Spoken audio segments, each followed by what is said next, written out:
बार बताना।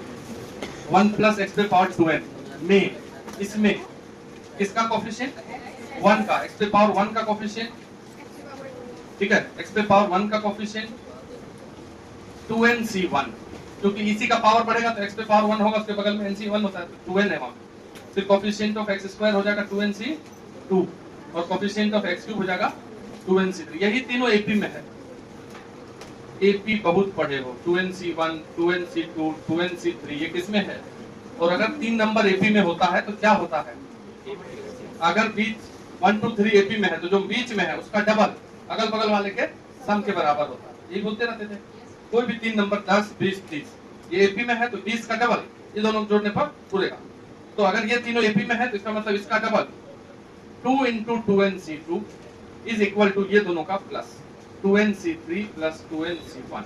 दिक्कत, अब ये 2nc2 को अगर उधर लेके चले जाए तो क्या हो जाएगा, इसमें भी डिवाइड और इसमें भी डिवाइड, ये वाला इसमें भी डिवाइड उसमें भी डिवाइड, तो 2nc3 में डिवाइड कर देते हैं 2nc2 को, इसमें डिवाइड करते हैं तो 2nc1 2nc2 बच गया इधर 2, ये 2 बचा अकेले।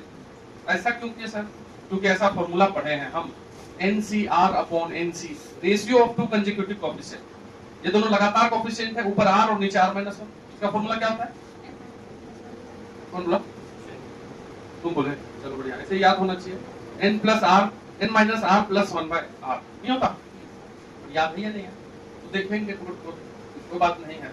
इस ट्रिगो का फॉर्मूला लिखे, इस टॉपिक का भी लिखो, सबका लिखो तब नहीं याद होगा। तो ये देखो, ये दोनों कंसेक्यूटिव है 2 और 3, ऊपर वाला तो सेम है, मतलब ये हो गया R, ये हो गया R माइनस, इसका फॉर्मूला लगाते हैं, n की जगह 2n minus R 3 plus 1 bye 3 हो गया खत्म। सॉल्व करेंगे तो नाटक होगा।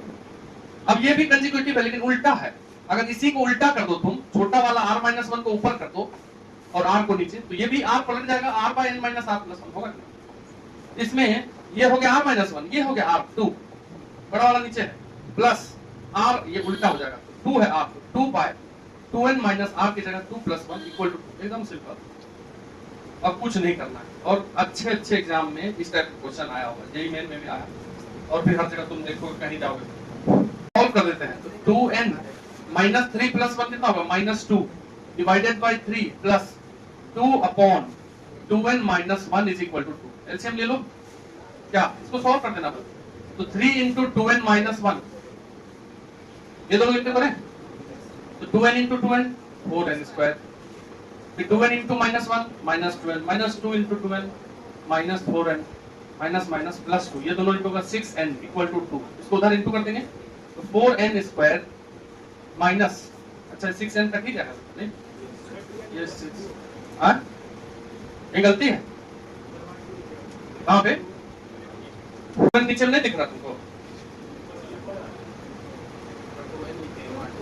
ऊपर वाला तो है, जब हम नशे में थे, अब ठीक है, तो अब हो गया 6, चलो ये ठीक है,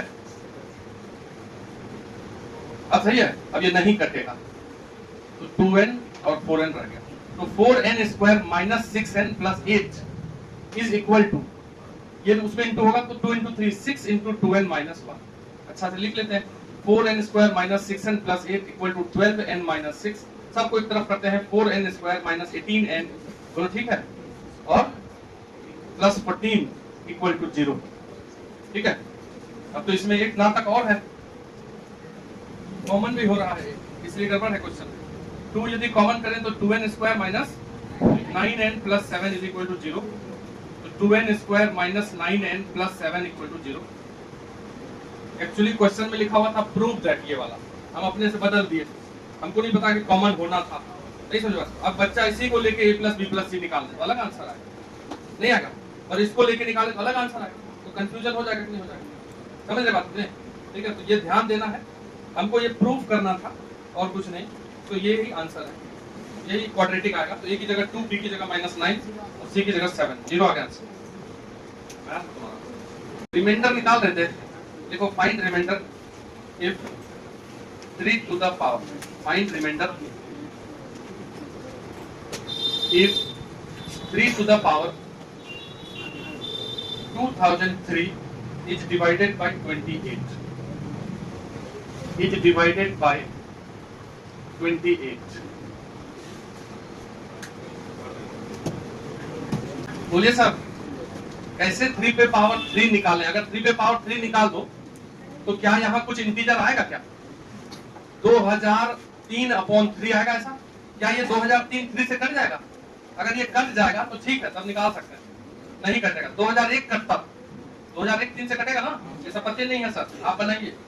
2001 कटेगा कि 2000 कटेगा 3 से, ये सब नहीं जानते हैं। अरे समझते हो 2001 कैसे कटेगा? भाग दे के देखो, कट जाएगा।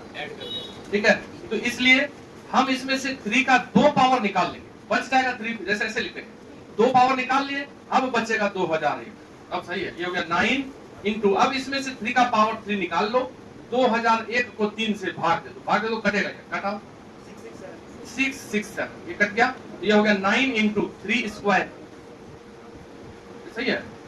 3 पे पावर 3 था ना, 3 पे पावर 3 27 टू द पावर 667, क्योंकि नीचे अब हम इसको डिवाइड किससे करना चाहते हैं?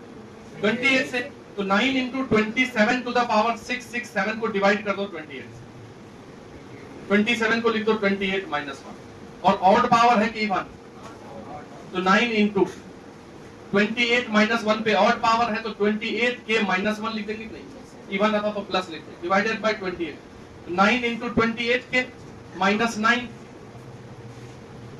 अब माइनस वाला सिस्टम है, 28 से भाग देंगे तो 28 पुराने के लिए माइनस 19 प्लस 19, तो आंसर तो प्लस 19 है डायरेक्ट। ऐसे बढ़िया से लिखेंगे तो 9 इंटू 28 के ये दोनों मिला के माइनस 28, ये दोनों डिवाइड हो जाएगा 28 से, बच जाएगा प्लस 19। इसमें रिमाइंडर 0, इसमें रिमाइंडर 0, और ये 19 छोटा ही है, तो रिमाइंडर क्या हो जाएगा? 19। Find remainder, find remainder if 5 to the power 5, ऐसा 5 कितना बार है पता नहीं, n टाइम्स, n टाइम्स नहीं लिखो, 25 टाइम्स, इनमें तुम लोग गड़बड़ा जाओगे। 5 पे पावर कितना बार है? 5, 25 बार, is divided by 24, is divided by 24। अगर ये 25 बार है ऊपर वाला, 5 पे 5, 5 पे 5 कितना भी बार देंगे तो कभी इवन नंबर आएगा? देख लो, 5 पे पावर कितनों दे देंगे तो क्या होगा? 5 का पावर, और कर लो 5 का 10 पावर, 5 को कितनों बार मल्टीप्लाई करें, नंबर तो और ही निकलेगा, इवन निकल जाएगा, लास्ट में 5 ही रखना। नहीं समझे बात? तो इसलिए ये जो 5 टू द पावर जो 25 बार 5 है, ये कोई ऑड नंबर है सर, और इसको 24 से भाग देना, और ऑड नंबर का जो फॉर्म होता है वो होता है 2n प्लस 1। अब हम वो ऑड नंबर को निकाल नहीं पाएंगे, निकाल तो लेंगे, 25 बार है, 25 बार 5 को लिखते रहेंगे, ठीक है, इसलिए नहीं, इसलिए हम मान लिए ऑड नंबर को लिखते हैं 2n प्लस 1। अब 2n प्लस 1 मतलब 5 पे पावर 2n इंटू 5 पे पावर 1, बोलो। अब ये 5 पे पावर 1 इज 5, अब 5 पे पावर 2n को लिख सकते हैं 5 स्क्वायर पे पावर n, क्योंकि नीचे 24 है तो ये 25 आ गया ना, 5 का स्क्वायर, ये हो गया 5 गुना 25 पे पावर n डिवाइडेड बाय 24। 25 को क्या लिखोगे? 1 प्लस 24, और 1 प्लस x पे पावर n को क्या लिखते हैं? 1 प्लस x के, दैट इज 24 के डिवाइडेड बाय 24। अब 5 को अंदर करेंगे तो 5 प्लस 5 इंटू 24 के डिवाइडेड बाय 24, इधर कट जाएगा, रिमाइंडर 0, और इधर 5 छोटा ही है, रिमाइंडर 5। बोलो, सुनो, 2 चीज होता है, बाद में पढ़ाएंगे, और शुरू में इसमें भी पढ़ाए हैं जो लोग शुरुआत में आए थे। एक साइन ये होता है, कौन पढ़ा था? मॉड्यूल नहीं, ये होता है मॉडुलस, ठीक है, इसमें ब्रैकेट है, देखो ना, जैसा सीधा थोड़ी है। कौन पढ़ा? क्या होता है? रोज पढ़ाएंगे, ये भी पढ़ते थे, लेकिन और पढ़ेंगे कुछ, क्या? Greatest integer. यदि किसी नंबर पे ऐसा ब्रैकेट लग गया, इसको बोलते हैं ग्रेटेस्ट इंटीजर ऑफ 5.5, ठीक है, ग्रेटेस्ट इंटीजर ऑफ, चलो बता देते थोड़ा सा, 5.5। अब greatest integer in the sense कि यदि 5.5 का ग्रेटेस्ट इंटीजर निकालने बोल दे, तो नंबर लाइन पे जहां 5.5 है उससे पहले तक में सबसे बड़ा इंटीजर कौन है? 5। यहां से लेकर यहां तक ताको, आगे नहीं ताकना। 5.5 तक में सबसे बड़ा इंटीजर कौन है? 5। तो इसका 5.5 का जो बॉक्स, इसको बॉक्स बोलते हैं, ये 5 होता है, क्लोज ब्रैकेट में बॉक्स बोलते हैं, या ग्रेटेस्ट इंटीजर बोलेंगे या बॉक्स बोलेंगे। जैसे 1.2 का बॉक्स क्या होगा? जस्ट पहले वाला इंटीजर। जैसे 0.1 का बॉक्स क्या होगा? 0। अच्छा, 0 का बॉक्स वो खुद ही 0 इंटीजर ही है, उससे पहले नहीं, वही हो जाएगा आंसर। अगर कोई इंटीजर पे ही बॉक्स लग गया ऑलरेडी इंटीजर, अगर डेसिमल वाला पे लगा तो पहले वाला। जैसे कोई पूछ रहा है चलो बताओ -1.5 का बॉक्स क्या होता है, तो क्या बोलेंगे? उससे पहले वाला इंटीजर क्या होता है? अरे बोलता है नहीं, कुछ तो बोलो। -2, ठीक है। नंबर लाइन को क्लियर करो, ये 0 है, यहाँ -1 है, यहाँ -2, इस बीच में आएगा माइनस में 1.5। इससे पहले वाला इंटीजर कौन है? आगे तो जाना ही नहीं, -1 तो इसके आगे है, आगे कहाँ जाना है? पीछे ही। नेगेटिव में ध्यान रखना होता है, -1.5 है तो इसका बॉक्स क्या होगा? -2 पहले। पॉजिटिव में सिर्फ पॉइंट उड़ा दीजिए, जैसे ये पॉइंट उड़ गया, पॉइंट उड़ गया, पॉइंट उड़ गया, लेकिन उसमें पॉइंट उड़ाने से काम इधर वाला होगा, एक हटाकर थोड़ा सा। माइनस में यदि 2.5 है तो इसका बॉक्स -3, ठीक है। तो ये हो गया बॉक्स। दूसरा होता है ये वाला, तो बॉक्स ऐसा अगर कहीं लिखा हुआ है इसको बोलते हैं greatest integer of x, greatest integer of x, या फिर बॉक्स एक्स, ठीक है, इसी का नाम। अगर ऐसा वाला कर्ली वाला ब्रैकेट है जिसको बोलते हैं फ्रैक्शन एक्स, एक्स का फ्रैक्शन किसी भी नंबर में यदि 5.5 है तो इसका इंटीग्रल पार्ट और इसी का फ्रैक्शनल पार्ट, ये होता है टोटल एक्स, और ये होता है इसका इंटीग्रल पार्ट बॉक्स एक्स, और ये होता है इसका फ्रैक्शनल पार्ट फ्रैक्शन एक्स। तो किसी एक्स में इंटीजर प्लस फ्रैक्शन होता है। बाद में सब और अच्छे से पढ़ेंगे जब स्टार्ट करेंगे अगला वाला सिस्टम, तब वही यहीं से स्टार्ट होता है, ठीक है। थोड़ा सा दे रहे हैं, कोई भी नंबर है उसमें उसका इंटीग्रल पार्ट उसी का फ्रैक्शन पार्ट 1 से ज्यादा नहीं होता। अगर 1 से ज्यादा हो गया तो एक और इंटीजर काउंट हो गया ना, समझ रहे? फ्रैक्शन पार्ट क्या होता है? हमेशा 1 से छोटा और 0 से बड़ा। किसी भी नंबर का फ्रैक्शन 1 से छोटा 1 नहीं हो सकता, लेकिन 0 से बड़ा 0 हो सकता है, क्योंकि कोई इंटीजर है। कोई पूछेगा 2, इसका फ्रैक्शन बोलो क्या, तो 2 में फ्रैक्शन है नहीं है, इंटीजर है, फ्रैक्शन रहेगा, इसका फ्रैक्शन क्या होगा? 0। अगर 2 में बॉक्स लगाते तो इसका इंटीजर क्या होगा? वो खुद ही। समझ गए बात? ये सब ध्यान देने वाली बातें हैं। फ्रैक्शन एक्स क्या होता है, इंटीग्रल एक्स क्या होता है, एक बार ये खाली नोटेशन लिख लो, बाकी कोई बात नहीं। क्वेश्चन में आता है, जैसे पिछले बार जेई में आया एक क्वेश्चन, वो देते हैं बाइनोमियल से, उसमें फ्रैक्शन लिखा है।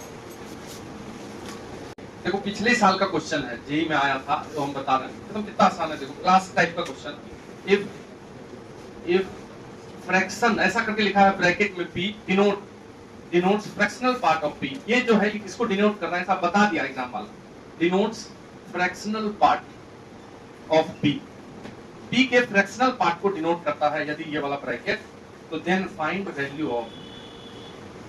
वैल्यू ऑफ फ्रैक्शन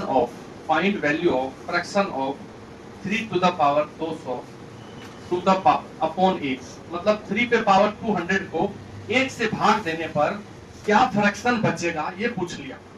इसका अंदर वाले का फ्रैक्शन, तो तुम बताओ कि 3 पे पावर 200 को 8 से भाग देते तो कैसे दे देते? 8 मतलब 9 के पास, तो 3 का स्क्वायर अलग कर लो और उस पे पावर, तो अलग अलग करना भी नहीं है, डायरेक्ट हो गया। 3 पे पावर 2 को क्या लिख दोगे? 9 को क्या लिख दोगे? 1 + 8 पे पावर 100/8, देखो है ना, तो ये हो गया तुम्हारा कितना? 1 + 8 के डिवाइडेड बाय 8। तुम ही बताओ इसमें यदि फ्रैक्शन लगा देना, देखो ठीक है, तो ये वाला तो कट जाएगा, इंटीजर का फ्रैक्शन कुछ होता ही नहीं, ये वाला बच जाएगा, तो 1/8, ठीक है, प्लस इंटीजर इसका फ्रैक्शन। बात समझिए, तो इंटीजर प्लस 1/8 का फ्रैक्शन क्या होगा ये बताओ, कोई भी मूर्ख बता देगा। कोई इंटीजर ले लो, कोई भी 500 और प्लस 1/8, इसका फ्रैक्शन क्या होगा ये बताओ? अरे ये इंटीजर है तो यही ना फ्रैक्शन होगा, नहीं समझे बात? तो कितना आंसर हो जाएगा? 1/8। रिमाइंडर पूछता तो 1 आंसर होता, रिमाइंडर पूछता क्या आंसर होता? नहीं पूछा, थोड़ा सा चेंज कर दिया जानबूझ के, ठीक है। पूछ लिया कि इसमें फ्रैक्शन क्या है, तो 1/8 जो बच गया उधर वाला वो पूरा फ्रैक्शन, ठीक है। इतना आसान है बताओ। क्लास में जो बच्चा पढ़ाते हैं तो वहां तक पढ़ाए थे ये सब चीज, ऐसा नहीं बोले थे क्वेश्चन, तो थोड़ा तो बुद्धि खुद का होना चाहिए ना। Find fractional part of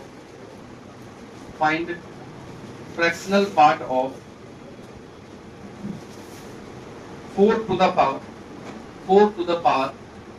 2022 upon 15, मतलब इसको 15 से भाग देने का, फिर वही पूछ लिया फ्रैक्शन क्या होगा इसमें। रिमाइंडर पूछता तो ऊपर वाला खाली हो जाता, फ्रैक्शन मतलब पूरा जो बच जाता है वो फ्रैक्शन हो जाता। बनाओ अपने से, जैसे अभी बनाए सेम टू सेम क्वेश्चन है।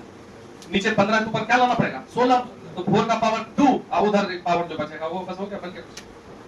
सबसे बदला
1 + 15 1 + 15 फिर नीचे है 15 तो 1 / 15 नहीं बचेगा। ये वाला सिस्टम स्कूल वाला नहीं है कि इधर से इधर बात करेंगे, नहीं चलता है यहाँ, बता दिया।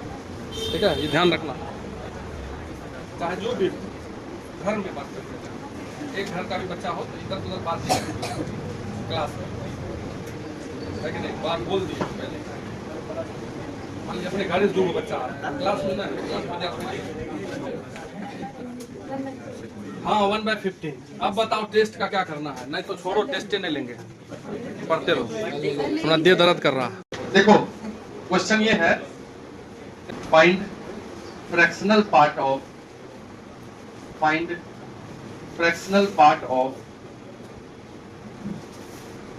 4 to the power 2022 अपॉन 15। मतलब इसको 15 से भाग देने पे फिर वही पूछ लिया, फ्रैक्शन क्या होगा इसमें? रिमाइंडर पूछता तो ऊपर वाला खाली हो जाता, फ्रैक्शन मतलब पूरा जो बच जाता है वो फ्रैक्शन हो जाता। बनाओ अपने से, जैसे अभी बनाए, सेम क्वेश्चन है। नीचे 15 के ऊपर क्या लाना पड़ेगा? 16, तो 4 का पावर 2 और उधर एक पावर जो बचेगा वो बस हो गया, बन गया। सबसे पहले